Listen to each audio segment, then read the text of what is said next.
Omuhabuzi wa President Mayor Karooro Okrut ashabira amafaka zo mu Rwampara okuhagira President Museveni hamwe na government ya NRM.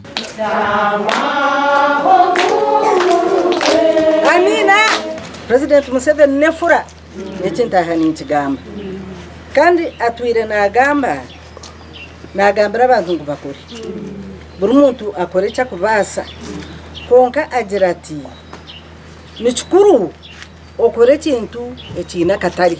Abana bari kwegitira mu kibina cya Ruth Ministry muri Sheema kandi bakatandika ekibina kibarukorabera mu kanisa ya Busubo aho bari gukora ibintu ebyakubasa kubahwera kurwanisa obworo.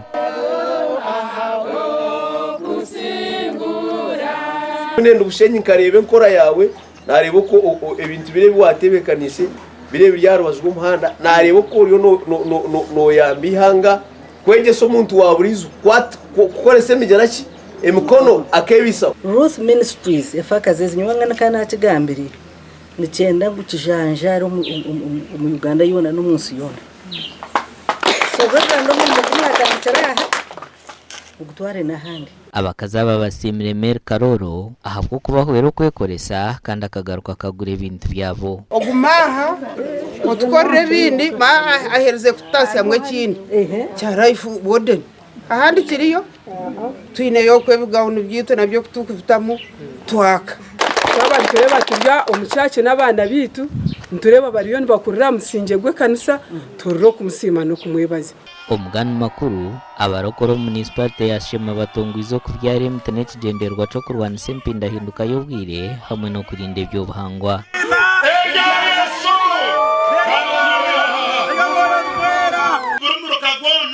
Kubyara emiti mukamasimu twine za guriveria twine pamus koka kuriya kabwohe a main street fata byara yo pamus sonka na guriveria mukamasimu ngo mbyaro na byare ejente y'ejuma kandi y'ejuma na nenku. Ehurreje bembirwe Pastor Elson Splendor orukurebera amakanisa gabarokore kandi ehurreje agitongorizo mu Rucunda o municipality ya Sheema.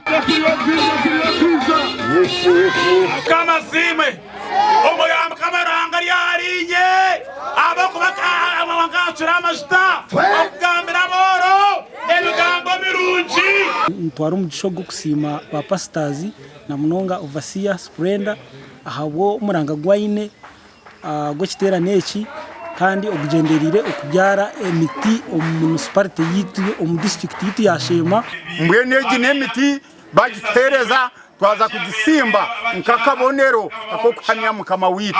Amakoraga gashakwa Sheikh Abdulatif.